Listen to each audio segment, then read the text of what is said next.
Bienvenidos, estimados amigos, a un espacio de BLA Global, donde abordamos temas de ámbito financiero, tributario y en esta ocasión de auditoría. Y para esta oportunidad hemos querido nuevamente tener con nosotros a una querida amiga y especial profesional que es Lucelena Arango. Bienvenida, Lucelena, a este espacio. Hola Edmundo, ¿cómo estás? Muchas gracias por la invitación nuevamente. Contenta de estar con ustedes. A ti por aceptar esta invitación.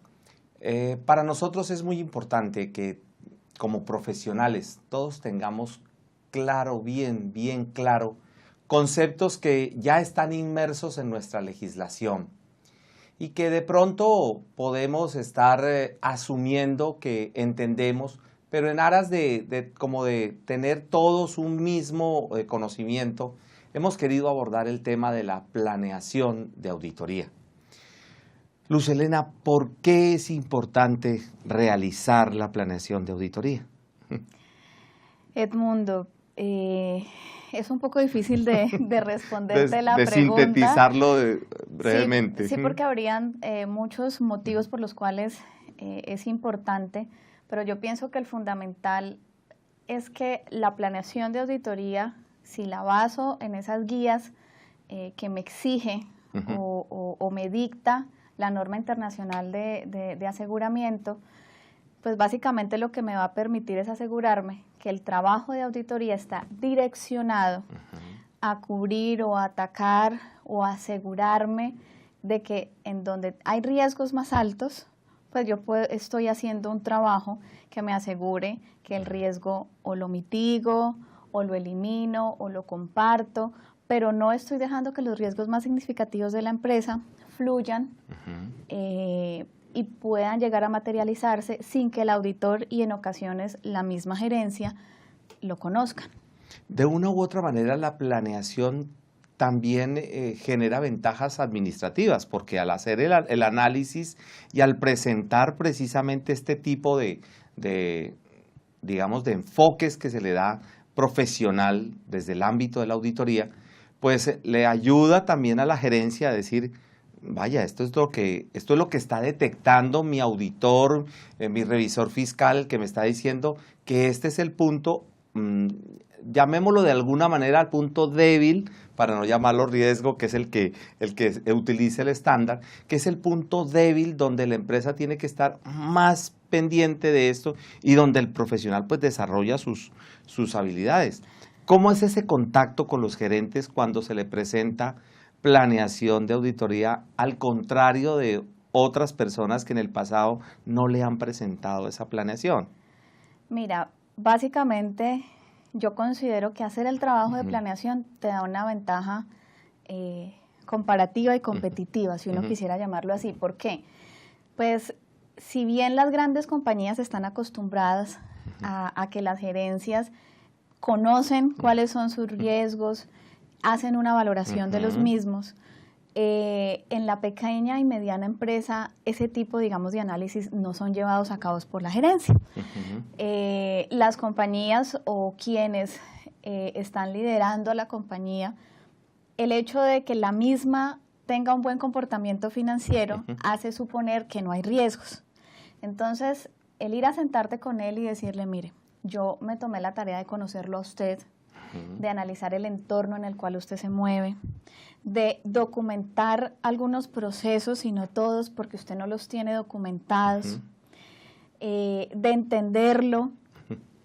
Traduzco todo ese entendimiento en un mapa de riesgos y le digo, usted tiene estas debilidades que tenemos que atacar juntos, porque el tema no es que es problema de la gerencia. Si yo soy revisor fiscal, si yo soy auditor, pues ya es problema mío también. Yo tengo que hacer algo al respecto. Tú has mencionado, te anticipaste a mi siguiente pregunta, que era precisamente eso. El trabajo conjunto, si bien existe la independencia frente al revisor, frente al auditor, pues eso no le quita de que su recomendación, porque lo primero que hace es eso, es una recomendación de lo que él está observando, ¿no? Que podría de pronto retroalimentarse cuando hay gerentes muy juiciosos que dicen, mira, es que yo pienso que esto, o de pronto yo no pensé que eso era así, De mira que yo acuerdo. tenía pendiente esta situación y no estas otras situaciones. Por ejemplo, para mí yo pensé que era más riesgosa la cartera y resulta que tú me estás hablando de que lo más riesgoso es el inventario por los motivos que se sustenten de De acuerdo acuerdo. al tipo de empresa que uno tenga. Pero esa labor conjunta que tú hablas, pero ¿qué es lo que gana ese profesional al hacer eso? Ya él como auditor, ya él que es el que va a poner esa firma en esos estados financieros, ¿qué es lo que gana él con la planeación? Mira, la planeación básicamente, si bien es el enfoque, como está sustentado a través de un análisis de valoración, de riesgos, de respuestas a los mismos a través de un plan de Ujú, auditoría, de determinación de conceptos como son la materialidad. ujú, Finalmente lo que él logra es que cuando pone su firma en ese estado financiero está garantizando que no hay errores materiales sobre esa información. Y digamos que dicho de esta manera, que parece muy técnica, porque te estoy mencionando varios factores que trae la norma, lo que le asegura al profesional que está llevando a cabo esa labor como auditor o como revisor fiscal es estar tranquilo. ujú, Ataqué lo que tenía que atacar, lo conocí, le hice seguimiento, porque durante todo el año estuve asegurándome que el riesgo estuviese controlado, que no se ujú, materializara. O sea que finalmente, ¿qué es? Es seguridad, es tranquilidad de que esas cifras, cuando tú dices son razonables, en efecto ujú, lo son, porque el riesgo más grande que corremos cuando somos auditores o revisores fiscales es dar fe pública de una ujú, información financiera que no está como yo aseguré que estaba. Realmente ese es el mayor peligro que podremos tener, o el riesgo más grande, ujú. o lo que no queremos que nos pase. Claro, y es que yo como profesional estoy exponiendo, estoy dando mi concepto, mi opinión, que digamos la entidad puede presentarse ante el público con tranquilidad o que no representa hacia el público ninguna variación que le permita a alguien llegar a tener desconfianza de la misma entidad. O incluso si yo la detecto internamente, y como decías tú, puedo durante el año hacer un trabajo para, pues que si la cosa está delicada, si el análisis concluye que definitivamente las cosas no van bien, pues tengo un gran tiempo para atacarla y poder decir, bueno, entonces, lo primero es saber que las cosas tienen un problema, pero no significa que no tienen solución, De sino que si acuerdo. yo puedo a mirar ese punto. Pero tú tocaste otro tema adicional, que es el tema de las pymes.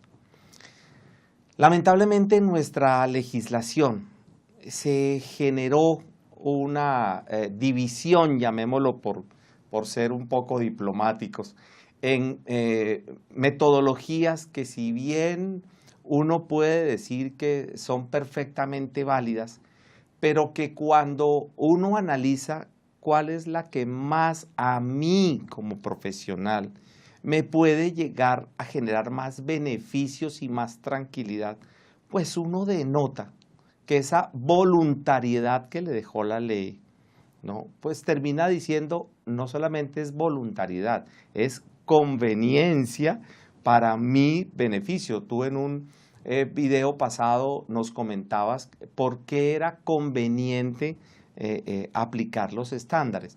En este caso, el punto específico de la planeación, eh, la conveniencia de aplicar no solo la planeación, sino el Todo. conjunto de estándares que rodean para poder llegar, porque pues, yo no me puedo quedar solamente en el diagnóstico, tengo que Total. hacer una ejecución y por eso el estándar genera pues toda una sinergia alrededor.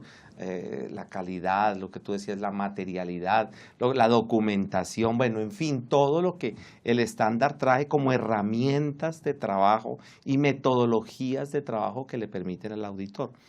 Eso en la pyme, eh, digámoslo así, ya aterrizándolo para nosotros, ¿qué podría nosotros traernos frente a otra metodología que podría yo optar y decir, no, yo más bien me quedo como estaba, con la preocupación de, ¿y yo sí estaría haciendo lo que debía hacer?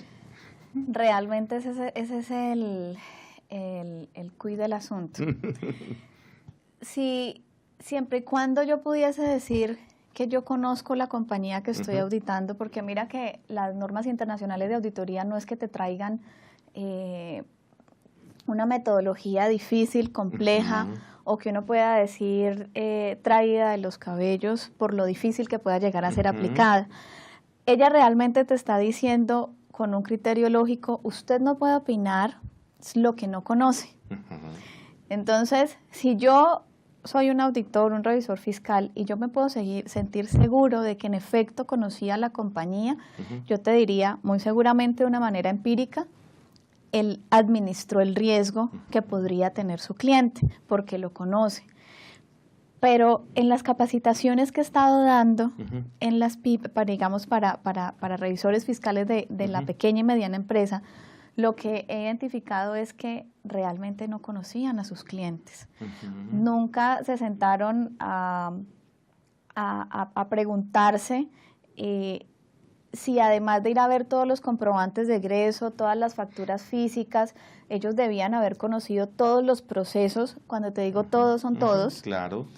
De hecho, la misma documentación o la misma exigencia de cómo tienes que hacer el levantamiento de información le dice al revisor fiscal que estaba haciendo de pronto poco metodológico y mal enfocado, porque podía invertir grandes horas de tiempo revisando documentos, pero el trasfondo o el proceso que sustenta todo eso no lo estaba considerando. Entonces, ¿qué te puedo decir yo? Si yo tengo una herramienta que se llama Normas Internacionales de Auditoría, las puedo aplicar para sentirme tranquilo, y es una metodología sencilla que lo único que me está diciendo es conozca, valore y haga un plan de auditoría que usted pueda seguir y con el cual pueda estar tranquilo, y que inmerso tenga todos otros conceptos que el auditor debe conocer, cómo hago una muestra, qué es un procedimiento sustantivo, qué es un procedimiento sustantivo analítico. Realmente se puede apoyar el auditor en indicadores, en indicadores financieros, en los de comportamiento, en variaciones entre un periodo a otro. Eso es una herramienta para analizar la información. Y la respuesta es sí, y hay muchas otras que el auditor está desconociendo en su proceso de ser auditor, porque muchos se quedaron en el papel, con decirte que algunos no conocen ni siquiera el software contable, no logran entender cuáles son esos comprobantes que mueven la contabilidad, no se han dado a la tarea de revisar qué son comprobantes manuales, que esos podrían ser unos digamos, para estar haciéndole seguimiento por lo que con ellos podría hacerse en la contabilidad. Entonces hay una infinidad de cosas que no estoy considerando por no tener método.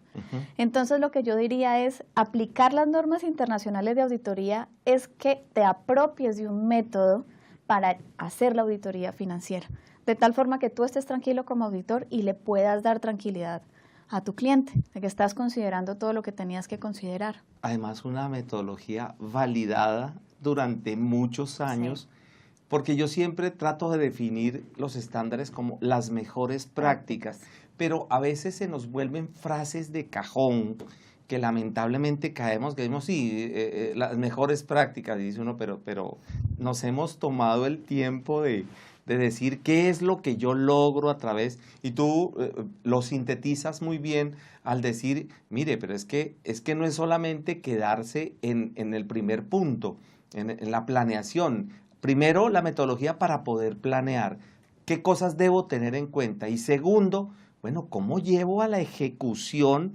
esa planeación para poder emitir mi informe, que en últimas a veces nos quedamos en la forma?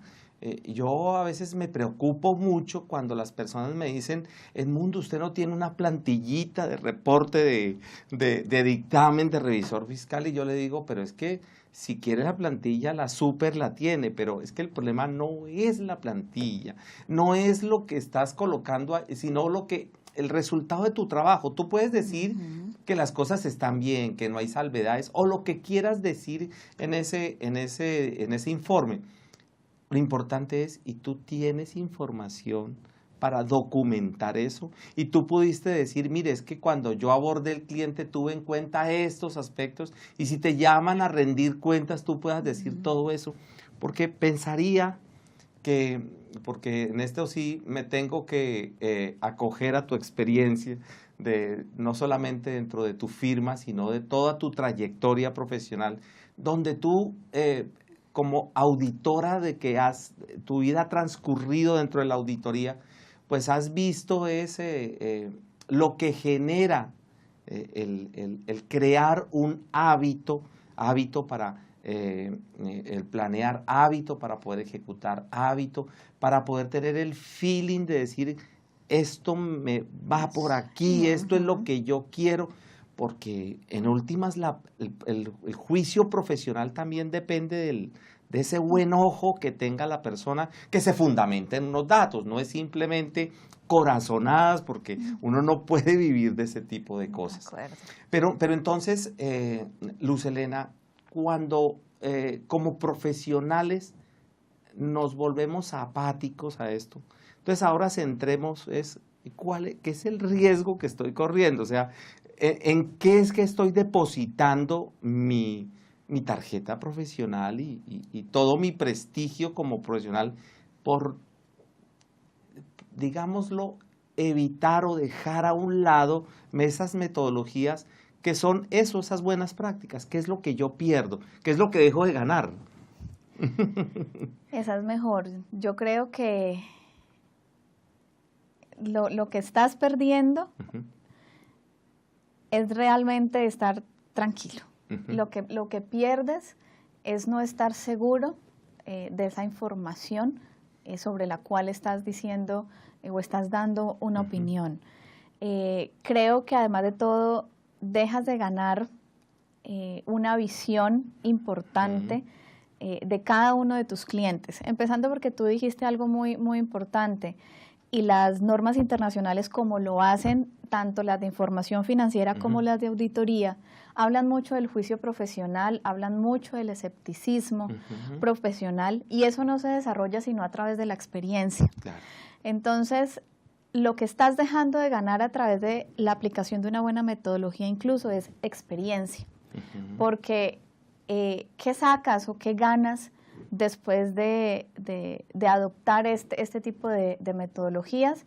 Es que logras entender al cliente, logras evaluar riesgos, y riesgos no vistos desde el punto de vista de fraude, porque las personas normalmente cuando les hablan de riesgo solo piensan en fraude, y resulta que cuando incluso vas a la teoría de esa responsabilidad de fraude del auditor de un estado financiero, te das cuenta que la connotación legal del fraude no le interesa. Le interesa es eso, cuánto puede afectar el estado financiero y el mal uso de los activos de la compañía. Entonces, realmente, los riesgos no es que te roben. Los riesgos es que la información no fluya de manera adecuada a través de todos tus procesos para que la información financiera con la que tomas decisiones esté correcta. Entonces, el hecho de no poder sustentar de esa manera todos tus trabajos en los clientes te está restando una experiencia y una capacidad de análisis que solo logras a través de eso, de esa aplicación. Y tú dices algo muy importante, y es la planeación es el principio, tanto así que es con lo que la norma te dice, arranca por allí. Y después... Sí, después del contrato, arranque primero a conocer. De acuerdo. Y después ejecuta. Tú no puedes irte con los ojitos tapados, hacer un montón de pruebas sin un direccionamiento, porque si no estás enfocado, corres el riesgo de estar invirtiendo energías en algo que de pronto está muy bien y dejando de voltear tu mirada a cosas que de pronto requieran una mejora. Porque lo que te digo, no es tanto pensar en el error, no es tanto pensar en el fraude, es que los procesos de la compañía tienen la oportunidad de mejorar. Y lo que eso significa, que en últimas, y pasa igual con las normas internacionales de información financiera, es que esos estados financieros sirvan para tomar decisiones y no de manera errónea, no con representaciones erradas, sino con la realidad de una compañía. Finalmente quisiera poner dos situaciones. La primera, las costumbres en las que caemos. Revisión de declaraciones tributarias. Entonces, me facilitan un informe de la contabilidad donde me dicen qué retenciones se hicieron o qué IVA fue el generado y el descontable.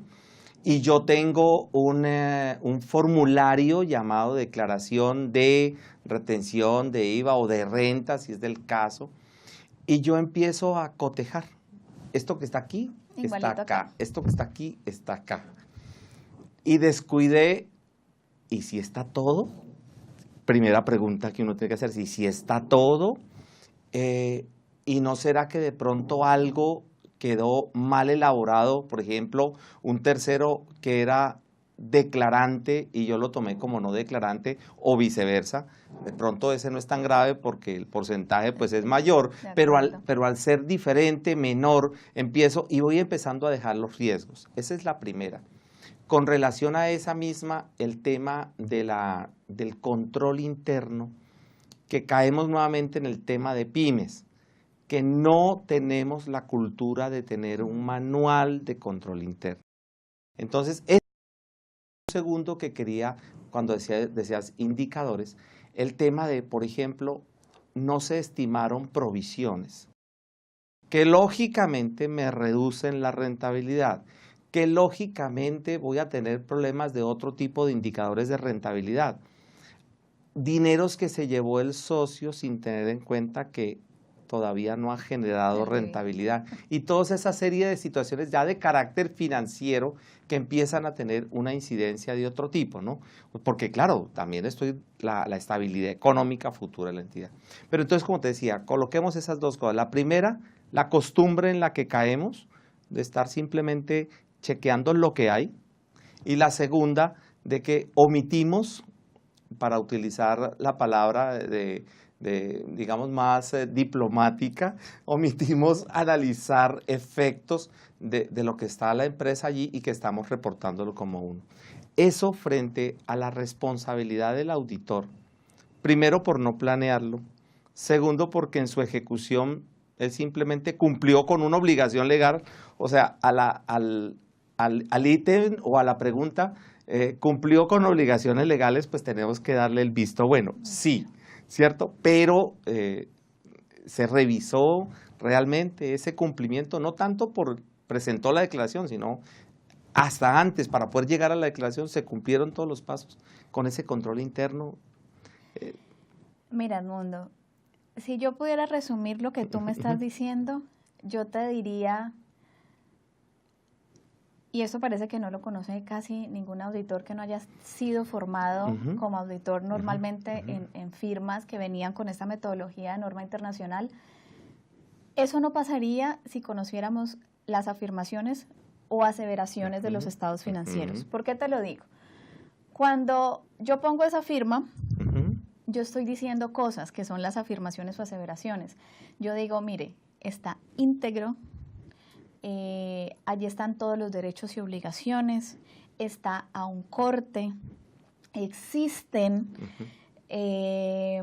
tengo una serie, digamos, yo estoy diciendo cosas allí y no solamente lo digo a través de las cifras, lo digo incluso cuando revelo información.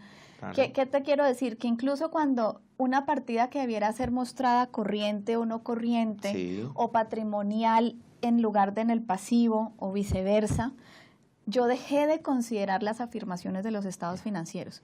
Si conociéramos como auditores ese tipo de conceptos que son herramientas, como te mencionaba, yo no me sentiría contenta con cruzar la declaración de un balance contra con el formato de declaración sin saber si hay integridad de ese reporte, sin irme para atrás y conocer cómo se crean los proveedores, realmente se están asociando digamos que cada una de esas condiciones de contribuyente que le corresponden, el funcionario de nivel adecuado, porque en compras pueden crearlo. Claro. Y de pronto compras es el área más adecuada para hacer esa actividad.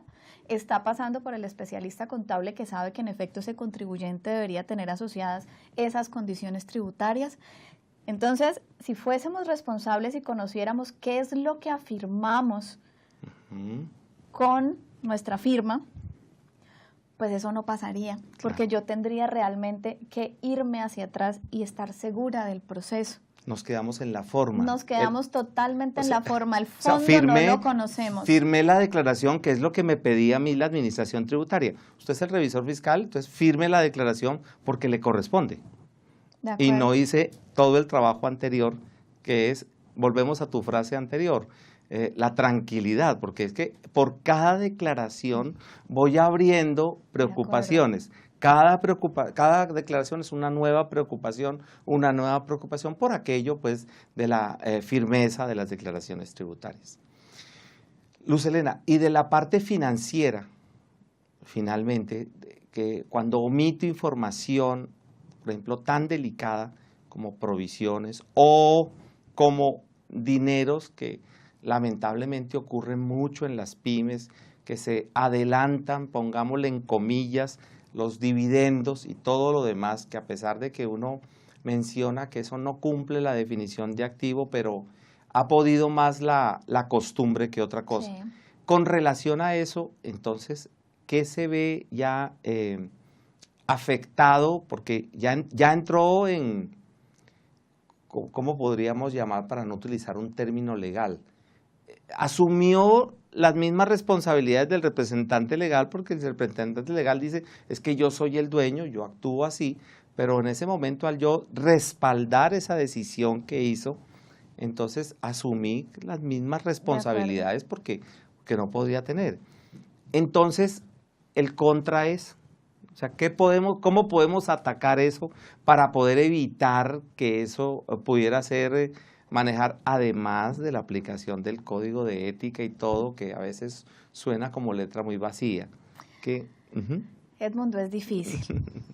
Es difícil porque las empresas, la mediana empresa en Colombia, o por no decir casi todas las empresas en Colombia, son familiares. ¿Sí? El porcentaje de empresa familiar en Colombia es muy alto. Muy alto.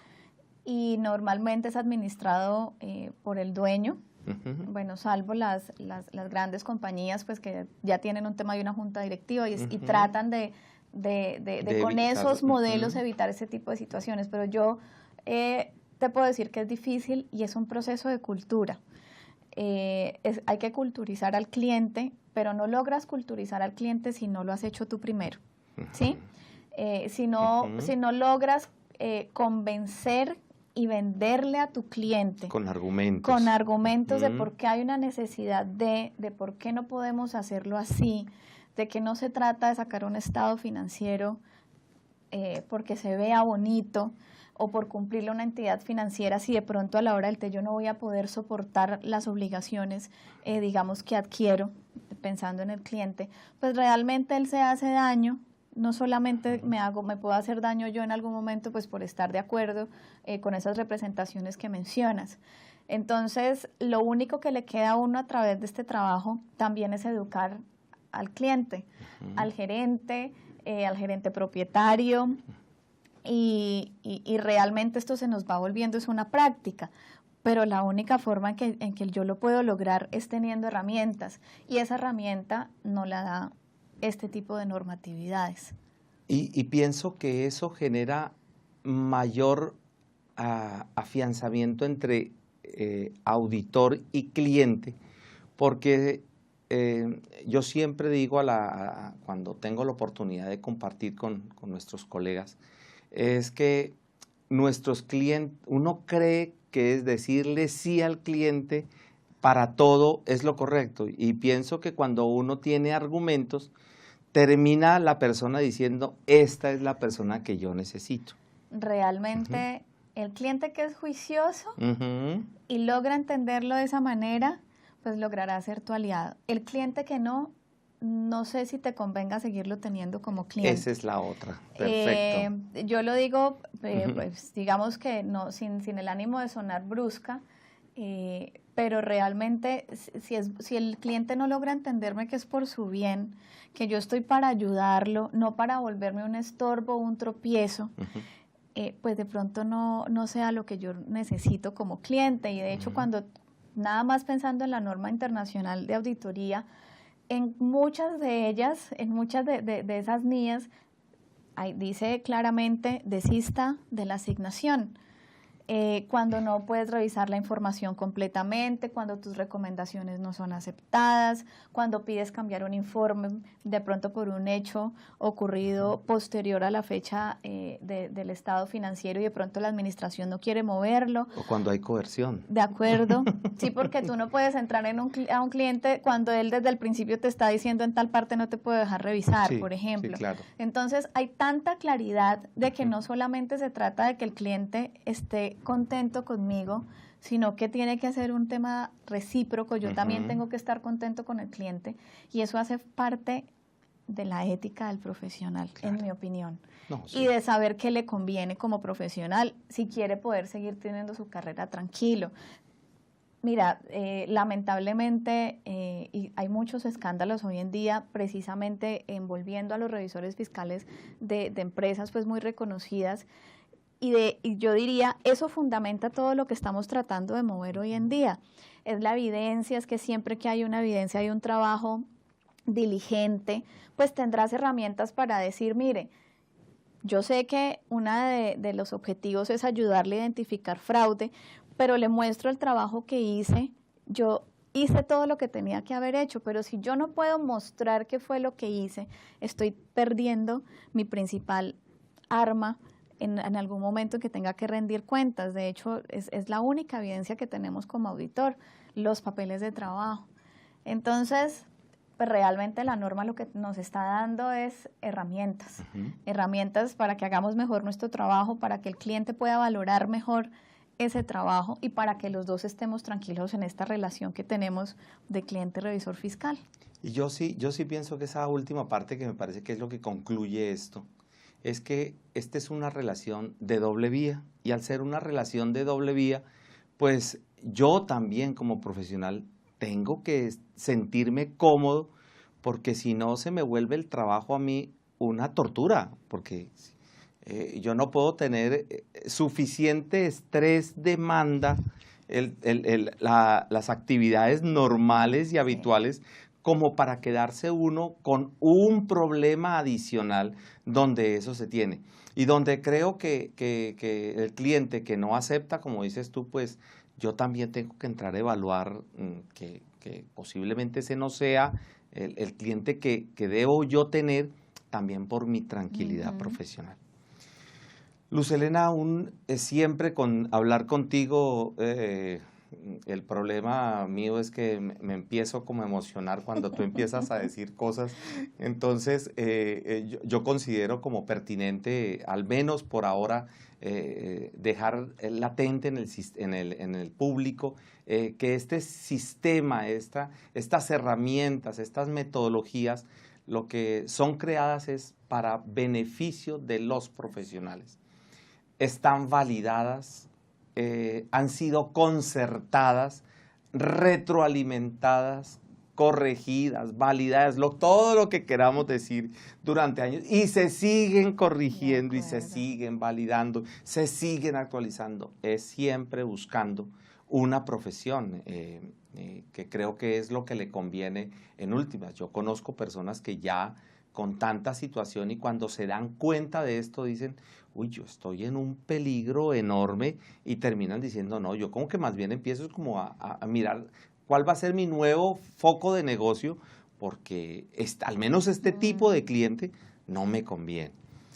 Si a eso le agregamos otras situaciones adicionales como los clientes que uno consigue, si son realmente clientes aceptables para no utilizar ningún peyorativo, si yo los puedo tener dentro de mi lista de clientes o son clientes definitivamente que van a poner más en riesgo todavía mi tarjeta profesional, mi prestigio y todo lo demás.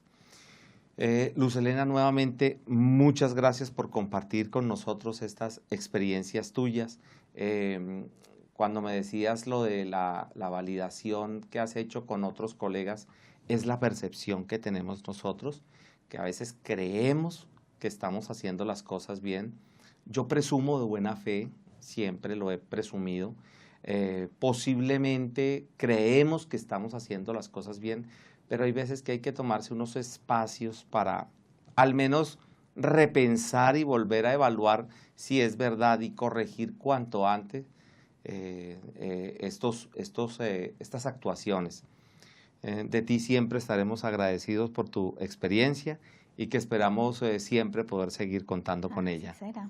Bueno, muchas gracias. A todos ustedes, muchísimas gracias por haber tomado el tiempo para ver este video, que esperamos sea del mejor provecho, para que lentamente vayamos tratando de cambiar nuestra mente, que lo único que pretende estos espacios es que seamos no solo mejores profesionales, sino que estemos a la altura de la profesión y con la tranquilidad que nos merecemos los profesionales.